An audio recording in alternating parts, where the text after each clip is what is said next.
Awesome, and we're live right now. Welcome. If you guys are tuning in from the Shopify Entrepreneurs Group here, we're just getting started and, really excited to have everyone on board.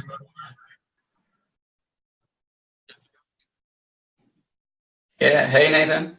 Hey, how's it going? Pleasure to have you guys on here. Let's, we'll just wait a sec as the attendees pick up. I'm also going to share this within our e-commerce community as well, and we'll go from there. I mean, super excited to be diving into, paid ads with you guys and really understanding your thoughts on optimizing ads and how to grow that dynamic of paid ads. I mean, I think that's a huge part of any e-commerce company is figuring out how to profitably drive paid traffic, and you guys are the experts on that. For sure. Yeah. Can you hear me well? No echo? Yep, I can hear you great. Awesome. Cool. I see that we're getting a few people already on the FB Live. Yep. So that's cool.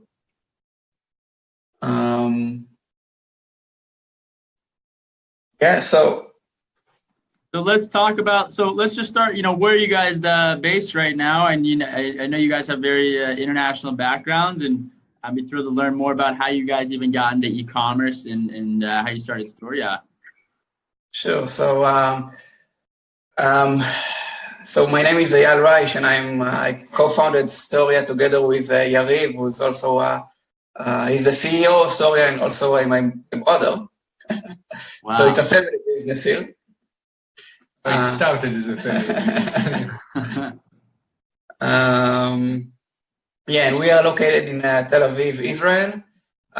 We have team members in all parts of Israel, also in Berlin, Germany, London, and also in San Francisco. So we are a bit spread out around the globe. And we started Storeya about 6 years ago when I was an online seller. I created stuff. I sold stuff from the Holy Land to the conservative market, mostly Christians, evangelists. Mm-hmm. And I had a huge community on Facebook, but I didn't make any money out of it. I didn't see the ROI. So I thought, why not create a Facebook shop, import my products from Shopify to Facebook, and engage with the fans, show them the products, and have them shop around and get a better ROI, get sales. So I was the guinea pig. Basically, I was the first client of Storeya, and that was actually the first solution on the market for a Facebook shop, way before Shopify had their own solution for that. Right. Yeah, and that was the first app that we developed. It was a successful app. It still is a successful app. We support more than 30 e-commerce platforms. And from there, we kept on developing different on-site promotions. And in the past 2 years, we are focusing on our best-selling app, which is the Traffic Booster, where we set up, manage, and optimize ad campaigns on behalf of our merchants. Mm-hmm. Got it. That's Storeya in a nutshell, yeah. That's awesome. That's awesome. Well, I see we have more listeners trickling in here. We've got a few on Facebook, a few attending from Zoom directly. And, I think it's really just a matter of diving in, for us at Sourcify, the supply chain side of the e-commerce world, and you guys on the digital marketing side. A lot of people don't understand sometimes how lowering your unit costs enables you to have that ability to acquire customers for more. Because if you're spending, 20, 30% less on your unit margins, then you actually have, 20 to 30% more to spend on acquiring a customer. And I think that's really one of the amazing keys that we see that intertwine supply chain with marketing. So that's why I'm so excited to have you guys on board here to really dive into those dynamics. And we'll start, tuning in. I'm going to share my screen onto the slides that we've created. And so we'll start just giving everyone a rundown of the structure. We'll start by diving into your supply chain, because I know a lot of people ask, how do I manufacture products profitably? And how do I actually know what products to pick? And then we'll go into the Storeya dynamic of how to optimize your ad spend and how to really drive that ROI and return on ad spend. So I'm going to go pull up my screen here, share it with everyone here, and then we will begin. Give me a sec here as I pull this up. Sure. In the meantime, if anyone has any questions, feel free to comment on the Facebook Live here, and we'll be happy to answer. Amazing. Great. So I've pulled up my screen. Everyone should be able to see it. And now, I'm going to start here. Today, my main focus is enabling you to understand what goes into sourcing a profitable product on the market. And I think this is like one of the biggest questions for any e-commerce entrepreneur. And so a bit about myself. I brought hundreds of my own products to market. I actually invented the first leather watch strap without holes that worked like a zip tie. That grew to a 6-figure e-commerce store on Shopify. And then I began to become a part of a lot of Kickstarter campaigns like Original Grain and LoomCube, and just was always excited by the supply chain and manufacturing side of the table. And this really stemmed from my experience living in China with a host family in high school while attending a local Chinese high school. So it was just amazing to see factories on the ground floor and see that dynamic behind how they produce products. And now I run Sourcify. We're the fastest growing sourcing platform that helps hundreds of companies manufacture products around the world. And here we also have an amazing co-host. If you want to introduce yourself briefly, that'd be amazing as well. Sure. So as I mentioned, my name is Eyal Reich. I'm one of the co-founders here at Storeya, and today I'm with my partner, Yariv Dror, who's the CEO of Storeya. We co-founded Storeya about 6 years ago. We're supporting more than 200,000 merchants from 186 countries. So we are very global in that sense, providing them with automatic advertising and marketing apps, and helping small business grow on a daily basis. Amazing. That's incredible. And it's just amazing to see how many stores you've helped grow. I mean, I've heard stories of you guys taking people that are doing, below 5 figures a month, and they start using Storeya and they ramp up profitably with their ad spends. I mean, I think that's just an incredible dynamic that you guys provide with your software and tools. Thank you. Yeah. So we'll dive in. What you'll learn today, first and foremost, is understanding how to pick a product that you want to start selling, the difference between factories, trading companies, and sourcing agents, 2 massive hacks that will help you save money when importing products. Then we're also going to dive into the marketing side of the table in terms of what you need to do to optimize your ad spend and improve that, our return on ad spend as well. So really, the way we look at it at Sourcify is a lot of times people are drowning in the same tools when they're going out and trying to find the products that they want to start selling. Everyone's looking on these open marketplaces, and there's so much more out there, where for us, we kind of take an approach of actually making it a search-driven approach when we decide what products you should be manufacturing. So think about search versus kind of tying into the intent, like is it push versus pull content, where you're pulling someone in, they're searching for your product. Like, for example, if they need a new water bottle, they're going to be searching for that water bottle. Whereas if it's a brand-driven product, like let's say it's a new line of shoes or a new line of watches, like a lot of times people aren't necessarily searching for those products. It doesn't have that search-driven intent. And so really one of the keys that we look at is just kind of understanding the trends in the world and seeing what products are out there and utilizing that knowledge, like tools like merchant keywords or Google Trends, to actually understand what people are searching for. And there's 3 main components that we ask ourselves when picking products that we manufacture. Number 1 is your interest. We help hundreds of companies a month manufacture products, and sometimes we have people that are starting to produce these products that don't necessarily make sense. It's like if you're a guy and you start producing a line of women's cosmetics, what do you know about women's cosmetics? You've never actually produced or used women's, maybe you have, but you probably haven't used women's cosmetics before. And so that interest is that first question you have to ask yourself. Number 2 is the margin. And there's some products that you can't sell profitably. If your margin doesn't make sense, where you aren't going to be able to have room to acquire a customer. And this kind of ties back to that marketing side of the table, where, if you're planning to sell your product for $100 and and it costs you $50 to make, that means you only have a 50% gross margin. Most e-commerce companies through Shopify and BigCommerce are running 75% plus gross margins, and that enables them to have, you know, marketing budgets, operation costs, logistics costs. All of those costs add up, and if you don't have a good gross margin to go off of, you aren't going to be able to grow. Next up, we ask ourselves about complexity in terms of how complex are these products to actually manufacture, because a lot of times you're going to actually have to purchase molds right off the bat. And if you're producing a product that is completely new, putting, you know, $30,000, $40,000, $50,000 into a mold might not make sense for you if you haven't already grown a successful e-commerce business before. So those are the three main, you know, questions we ask ourselves about picking a product. And if it's a new product, you really want to find manufacturers that have already produced similar products. Like a lot of times people think, oh, I want to use a completely new manufacturer because they, you know, want to use they don't want to compete with existing people that are selling that same product.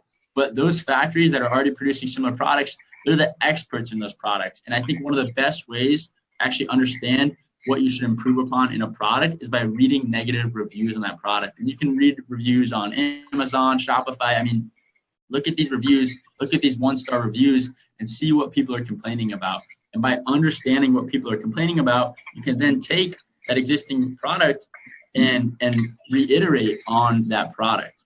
And really kind of the next dynamic that we'll dive into on the supply chain side of things is the difference between manufacturers, trading companies, and wholesalers.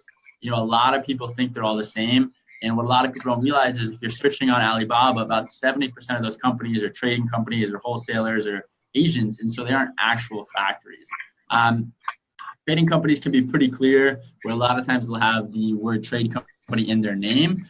They would make money by taking their own margin. Typically, they're upselling products by 10 to 30%. And the way you can tell a trading company, even if you're at a trade show like the Canton Fair or Sourcing Direct at ASD Market Week in Las Vegas, which I'm actually speaking at next week. It's Sunday through Tuesday. If you guys are around, there's also the Prosper Show in Las Vegas on Tuesday and Wednesday of next week. I hope to see people there.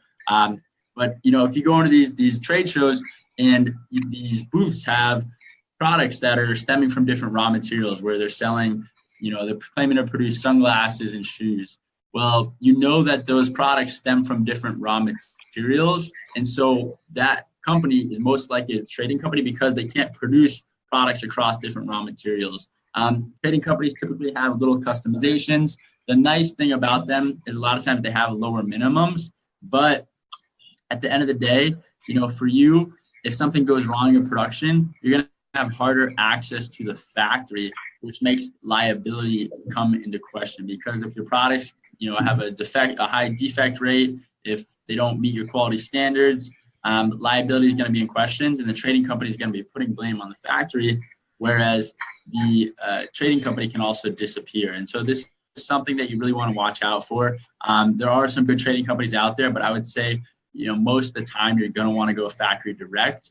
And the next kind of equation in the factory side of the table that we see are wholesalers. A lot of times it's nice because they have foreign representation. They also have a higher price though. So we've helped companies at Sourcify that are buying through wholesalers here in America to go factory direct, and they save over 50% of their margin, which is incredible. I mean, even if it might cause language barriers and you know, obviously time zone differences, it enables you to cut your costs and increase your margin, which is huge for any company. Wholesalers, you know, aren't really a factory at all, and there's little to no customization involved with wholesaling or buying from wholesaler companies. So really what you want to dive into is finding a factory. And, you know, probably the best way to do this is really by doing your due diligence. And one of our kind of favorite key tricks here is you can ask the sales reps to write their name and date on a piece of paper, and then have them, you know, go around their factory floor and take images of that piece of paper in their factory floor, so you can at least know that they have access to this factory. Because otherwise they can say, oh, here are images of our factory. Well, how do you know if they're actually their facilities? The dynamic with factories is they're a bit of a higher risk, but there is higher margin, and you're paying for inventory up front, which is true across the board here, where usually, you know, typical payment terms with factories, if you're just starting out, is 30% down, 70% paid before shipment. And there's also production lead time. So wholesalers might be able to ship products under a week. trading companies usually have a bit of a longer lead time as well, but factories, you're always going to have a production lead time. I would say most products you're looking at 40 to 60 days, which isn't a whole lot if you know how to plan and allocate ahead of time.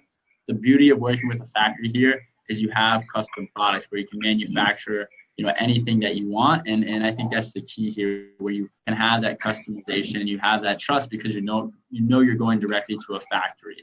One of the questions that we ask at a larger scale for listeners that are doing 6, 7, 8 figures in sales is a lot of times we see these stores that are still working through sourcing agents, and one of the key examples here that we like to say is Spikeball. Spikeball is one of the fastest growing e-commerce, or even now just global brands in the world, where they created this amazing game that people play on beaches across the world.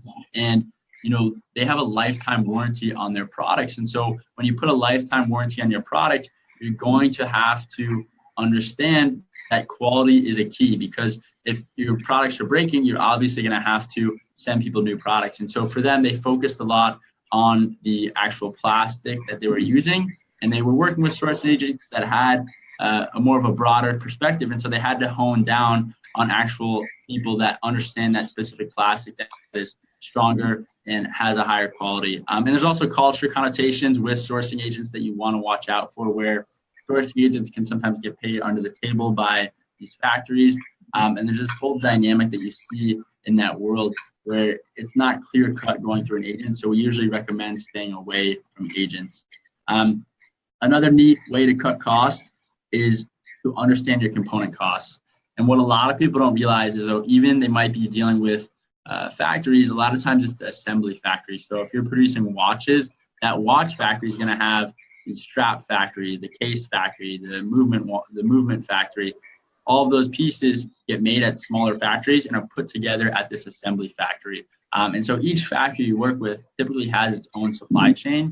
And if you're looking to cut costs and you're spending over 6 figures a year overseas on manufacturing, you're going to want to know your component cost to lower your overall unit costs. Because if you can break down your unit costs, you can have a better understanding on where your bottlenecks are. And for example, going back to watches, if you can go to your watch strap supplier and say, hey, we need to cut the cost here by 10 cents or 15 cents over the next year, that in turn, if you're spending $1 million overseas, that 10 cents will add up to a good amount of money that you're saving. Another key component here is knowing your communication methods. Obviously everyone's using email. WeChat is amazing. You have to be using WeChat if you're manufacturing in Asia.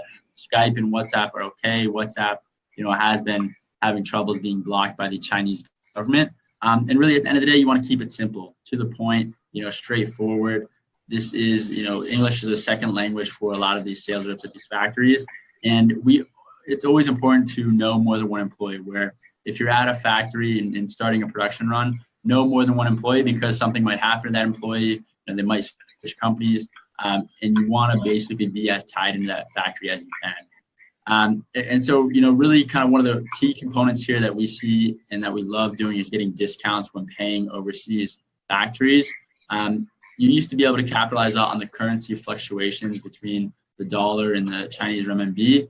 That's not necessarily always the case right now, but if you pay factories in their native currency, then a lot of times you can save on processing fees. And that is one of the key components that we see. And as you grow with them, you can get better payment terms, where maybe in your first production run, you're obviously going to have to put 100% of your cash in inventory up front.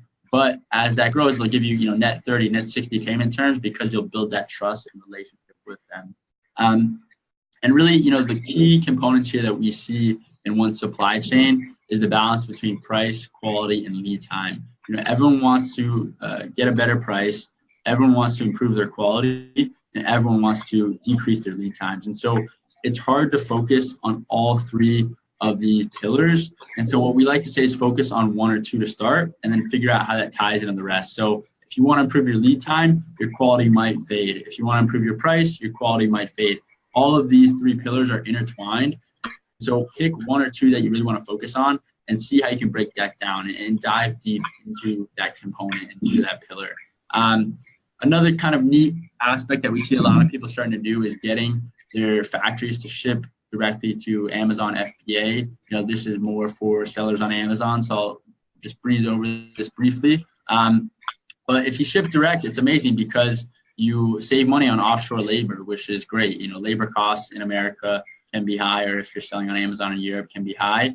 The bad, though, is you're telling these factories who your customer is. And the worst is you're actually training them how to be you. And by that, I mean, we see this trend of factories selling directly through Amazon and through these online marketplaces. And so if you're enabling these vendors to ship directly, you're training them to be you. At the end of the day, the way we see e-commerce is it comes down to the numbers in the brand. Profitability is a simple equation where your sales price minus your unit cost minus your cost per acquisition is what's going to make you a successful company. The Storeya team is going to dive into how to optimize your CPA now. I think it's extremely important. And then, quick little bit about Sourcify. We're the fastest growing e-commerce sourcing platform. So we help hundreds of companies manufacture products around the world. I myself am an e-commerce entrepreneur to understand the troubles that it takes to bring a product to life. And so that's kind of just that dynamic of helping people bring more products to life and optimizing their supply chain so they can grow. And now we'll have the Storeya team dive into how you can actually grow profitably by spending ads on Facebook and AdWords. Sure. Well, that was super interesting, Ethan. Just one question. How do you vet the factories that you work with? Totally. Great question. I mean, for us, it stems from first and foremost certificates. So we're talking SGS, ISO, BSCI, and then we have our own team in Guangzhou where they go out and visit these factories and build relationships on the ground floor. Most of our factories have worked with Walmart or Target or Disney, and Walmart has some of the highest standards of certificates where, they'll actually go out and make sure the toilets are flushing properly and making sure all the windows are open. It's, really incredible to see the amount of time that their teams put into verifying these factories. And so for us, we take that same process so you don't have to fall victim to fraud and don't have to produce, products that you can't even sell. That's cool. A great question. So you get to sleep better at night. Exactly. Yeah. Because I can imagine that most people that are afraid to take that step because they don't know which factory to trust. So right, exactly. I mean, that's, really the scariest part is, for me, I've been in and out of China now for 8 years. I speak Mandarin near fluently, and it's crazy to see the amount of tricks that some factories are trying to pull. And even as you scale up and you think you have, a good relationship with your factory, they'll be cutting you on the fabric. They'll be cutting you on all these different parts of your product that you don't even understand. Like we had a user that was, thinking they were purchasing 100% linen bed sheets, and we, unspun the fabric. It wasn't 100% linen, and this company had already grown to 7 figures, going on 8 figures in sales, and they were selling a product that wasn't necessarily what they were selling it as, and that is scary for the customers and scary for the actual company as well. And so that's that dynamic that we see. And it's just, it intertwines directly with, being able to acquire customers effectively, because if you can lower your unit costs, you can, beat out your customers by being able to spend more on ads. Sure. What's your typical client? So typically they're doing, under 7 figures in sales online. We do have some bigger, actually 9-figure, marketplaces that are starting to use Sourcify to control the supply side of their business. But for us, we have, small e-commerce entrepreneurs that are just getting started and want to go into their first production run, to people that are looking to cut their costs and improve their margin overseas. For us, we work across the board with all types of clients and categories, but like the most popular category for us is fashion. Mm-hmm. Is that the same for you guys as well? Yeah, apparel is very, very big. We've seen athletic apparel become very popular as well. Athletic apparel now is, I think, one of the most trending product categories. The margin is great and the minimums aren't that high. But the dynamic there is it's all in the brand, and a lot of times it's fueled by these influencers on Instagram or other, social media platforms like YouTube, where they can take videos of themselves working out in your apparel. So let's dive into your slide. I know you guys have prepared a presentation. I'd be thrilled to learn more about how I can optimize my ads on Facebook and Google. For sure. Should I just share my screen?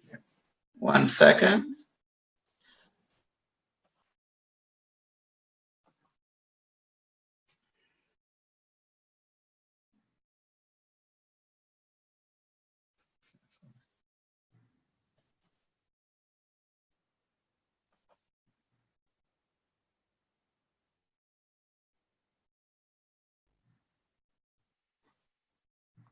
One second, we just put it on full screen. Yep. Okay, cool. So as we mentioned before, my name is Yariv Dror, and I'm the co-founder and CEO of Storeya. Storeya has 200,000 merchants coming from 186 countries today, using our automatic marketing and advertising tools. And today we're going to explore the flagship tool of Storeya, which is the Traffic Booster, which automates Google AdWords. And we're actually going to give you the recipe that we use and all the ingredients that we use in order to have the Traffic Booster work. So you can cook it from your end. You can, at the end of this webinar, you will be able to cook your own AdWords account and do it effectively. So what we are going to explore today is Google Dynamic Search Ads, DSA, which allows you to skip the traditional AdWords setup. The traditional AdWords is always do your keyword research, group together keywords of the same nature into ad groups, come up with relevant ads for each of the ad groups, and target and direct the ads to the relevant landing pages of that fit those ads. What the DSA allows you is to let Google do what it does best, to crawl through your web store and to come up with the most relevant search terms to replace the keyword research, and to provide you with the most accurate ads, titles, and direct the traffic to the most relevant landing. Who should be using DSA? As Oprah says, everyone should use it. But there are two things to take into consideration. One, the amount of product that you have. If you're only selling online just a couple of products and do it manually with the traditional search campaigns over AdWords, because for the DSA to be effective, you would need to have at least 80 to 100 products. You would need those in order for Google to have enough data to work with. The second parameter that you need to take into account is that optimization with DSA is key. What Google is going to do is to throw out the largest net it can, net of search terms, and to bid on your behalf on all of those search terms. So if you're not going to optimize those search terms correctly, you're going to just lose money. The setup of the DSA could be very, very quick, but if you're not going to pay attention and optimize the campaigns, it's just a waste of your money. And in a minute, I will explore how to effectively optimize DSA. So how does it work? How do you first set up your DSA campaign? The first thing you want to do is exclude irrelevant part of your site. For example, if you have a blog, you probably don't want to bid the same cost per clicks for people to read your blog, then you would bid on your product pages where people can actually purchase your product. So DSA allows you to exclude any parts of your site that are less relevant for selling and making a profit. So blog is one example. Another example could be if you have categories or collections that have a lower margin, then you might not want to direct traffic to those, and you want to have them excluded and only direct the traffic to other products within your web store. Second, you do need to define some description to the ads. As I mentioned, the ads are going to have a dynamic title, and the title is going to be amazing because Google is not only going to define the title, it also allows itself to come up with a very large title that you cannot do manually because you have characters limitation when you set up an ad manually.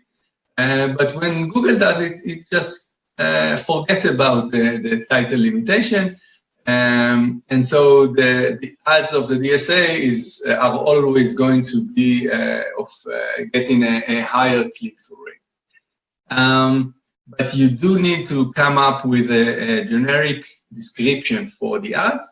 Something that would fit all of your products, something that would say something about your store and credibility, but not something that will relate to a specific product because the same description is going to be used for all the products. Third is the budget. You need to come up with a budget. You can set it daily or manual or monthly. I would always go with a daily budget, something that you are willing to read, and only once you start seeing the return on ad spend, gradually ramp it up. With the bids, I want to share a little trick that we do in order to reach the best balance. And this is how it goes. We always start with any bid, let's say $1 for the example, and we come back the next day and see if we have managed to exhaust the daily budget with a $1 bid. If we well managed to do so, we decrease the bids by 10%. If we weren't able to exhaust the entire budget, we increase the bid by 10%. And we come back and do it again and again and again until we reach the best balance for our bids. At some point, we might decrease the 10% to 5% just to really close the gap. But you need to take into account that even when you find the balance keeps changing, and you need to constantly do this little trick because competitors and seasonality and everything change, and the bids keep on changing on Google AdWords, and you just need to keep on doing so. The good news is that you can automate this little trick with either AdWords scripts or API, like we do in Storeya. 5, some segments you can and should go to your history or review your Google Analytics and see how your store performs. If, for example, your store performs or converts 3 times better on desktop than on mobile, then what you want to do is to modify the mobile bids so that if, for example, your desktop bid is $1, then your mobile bid would be only 33% to close that gap. The same goes to gender and age. And again, it's something that you need to configure when you're setting up the campaign, and you need to occasionally come back and see if anything changed and reconfigure it again. Day of the week and hour of the day is, again, something that you can review with your Google Analytics and modify accordingly when you set up the DSA campaign. Optimization is the part I like best because there's just plenty stuff to do with optimizing DSA. And as I mentioned, this is the key parameter that would determine whether your DSA campaign is going to be effective or not. Because setting up is really quick and easy, but optimization is the key. So the way you optimize DSA is by excluding some of the search terms that Google are bidding on your behalf. How do you define which search terms to exclude? At first, you don't have conversion or not enough conversion to exclude according to conversion. So what you want to do is define an amount of impressions that if you reach those amount of impressions per specific search term and didn't get any click for that search term, you exclude the specific search term. You might ask, why would I exclude a search term that didn't cost me anything? I'm only paying cost per click with Google AdWords, and I didn't pay anything for, let's say, 200 impressions. Why should I care? So 2 reasons. One, Google cares, and it will make you care as well. Because if you get exposure on Google and you don't get clicks, then Google is not getting paid. And eventually it would increase your cost per click where you do pay for clicks. And it will decrease the amount of exposure that your campaign is going to be getting. Because it just wouldn't be effective for Google to keep on exposing your ad in vain. The second reason to exclude search terms that are getting, let's say, 200 impressions and didn't get any click is that they are not working well for you, and if you exclude them, you will be actively forcing Google to come up with other search terms that might work better. So why keep on working with search terms that are not doing the trick for you when you can have Google coming up with others that might be effective? So this is what you want to do roughly until you have about 100 conversions. Once you have conversions, you want to switch to excluding search terms according to conversions. So if you got clicks and you spend money on those clicks and the clicks didn't convert, then you want to exclude those clicks and only keep on working with the ones that did convert. Another method that you can use is adding converting search terms as keyword. Here's the thing, with DSA, you cannot control the bids of a specific search term. So if you have a search term that is converting like crazy, and you want to get more exposure to that specific conversion, you cannot do it because you don't control the bid of the specific search term. So what you can do is convert the converting search term into a keyword and use it like you would have used any manual search campaign within AdWords. Come up with an ad for it and have the ad directing to the relevant product page. And you just had DSA generating the most effective search term for you. And now you can run it like a regular search campaign. The downside would be that the title of the ads that you're going to generate is going to be much shorter and probably get a lower CTR than the one that the DSA was working with. Last but not least, reporting. The first thing you want to do is embed a Google AdWords conversion code, the AdWords pixel, into your web store so that you can effectively track which of the search terms is converting for you and optimize accordingly. Another thing that you can do is link your Google AdWords to your Google Analytics account so that you can track everything on your Google Analytics as well. And last but not least, and this is something that we see across the board, that 80% of the merchants are not doing, and it's relatively easy and everyone should do, and I'm not referring just to newbies.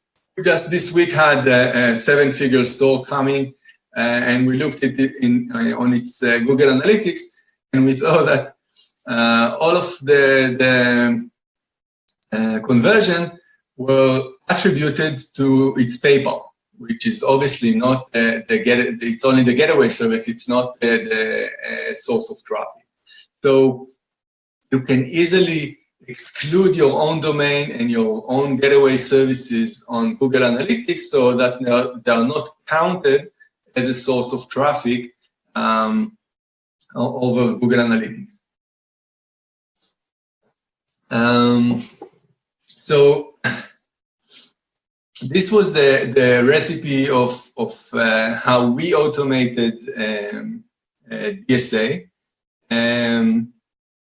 Unlike others, I didn't take off any of the ingredients, and you can actually do it. We do it for thousands of merchants, and it works perfectly.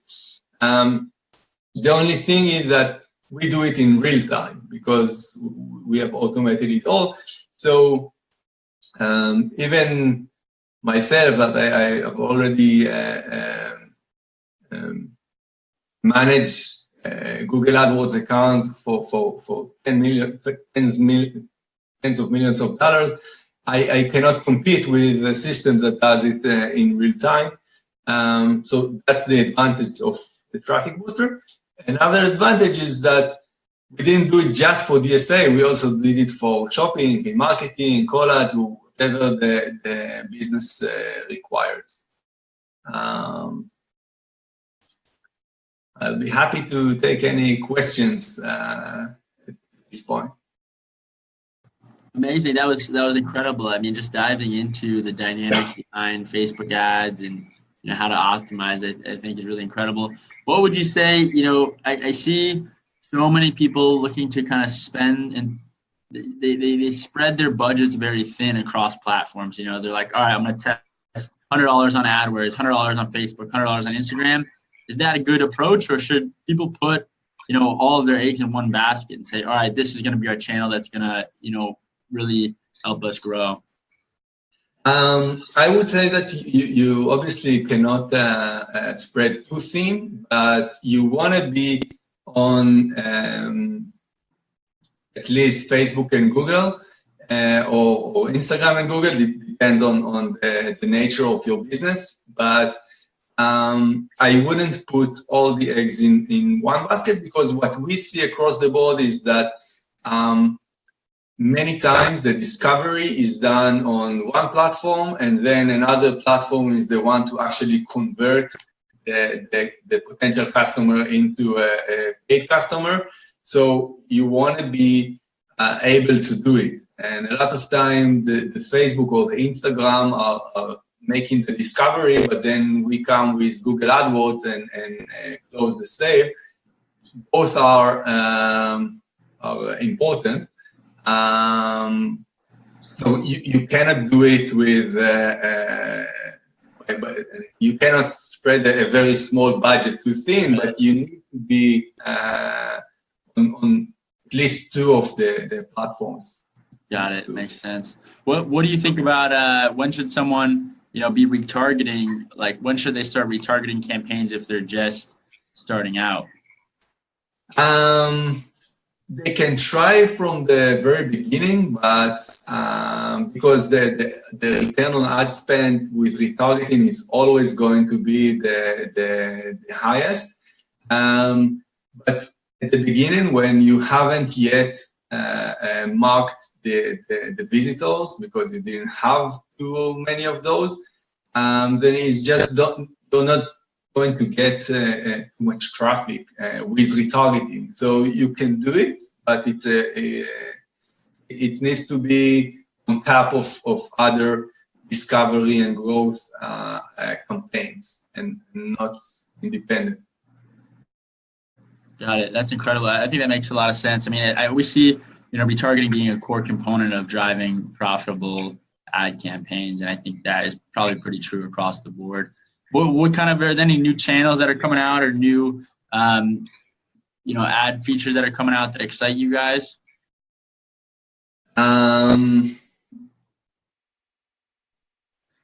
Shopping is spreading around the world. It used to be only in specific countries, and you can now see Google AdWords spreading it all over. And this is one of the reasons that we chose to have automation for shopping ads as well. Not something I can share the recipe like with DSA, but it's for sure it's something that you want to have running within your AdWords. And we see that it's both effective for our merchants and obviously effective for Google, who keeps spreading it for more and more countries. Got it. Makes sense. We've got a question here from Adam Till. He asks, is AdWords on average actually more expensive than Facebook ads, or do less people understand them? Can you repeat the question? Is AdWords on average more expensive than Facebook ads, or do less people actually understand AdWords? I will start from the end. AdWords is much more complicated than Facebook ads. I agree with that because there are just many more stuff there that you can play with. I wouldn't say that it's more expensive, and the cost per click is probably not the thing that you want to measure. The thing that you want to measure is the return on ad spend, and that depends. That's taking into consideration the conversion rate that each platform gains for you. So. No, the CPC is not always going to be more expensive in one platform or the other. And as I mentioned before, I would urge everyone to have at least appearance in two of the platforms, like Facebook and AdWords, and not just one of them. Just because you need that to actually conclude, or many times you need that to conclude the deal. You can see across the board with thousands of merchants that share with us the Google Analytics, that many times the conversion comes after about 7 iteration with the potential clients. So the client saw you on Facebook, and then he saw you on Google Organic, and then he saw an ad, and it's not the first time that you touch the potential client that you get a conversion. Got it. That makes sense. That's awesome. Well, if people want to learn about Storeya and get started, where can they go? Storeya.com. Awesome. Perfect. Cool. Well, thank you guys so much for joining us, and for everyone tuning in. If you have questions, feel free to leave them in the comments below. We'll continue to moderate this the next few days, and be on the lookout for the next one. I appreciate everyone tuning in, and thanks again. Thank you. Thank you, Nathan. Cheers. Have a great day.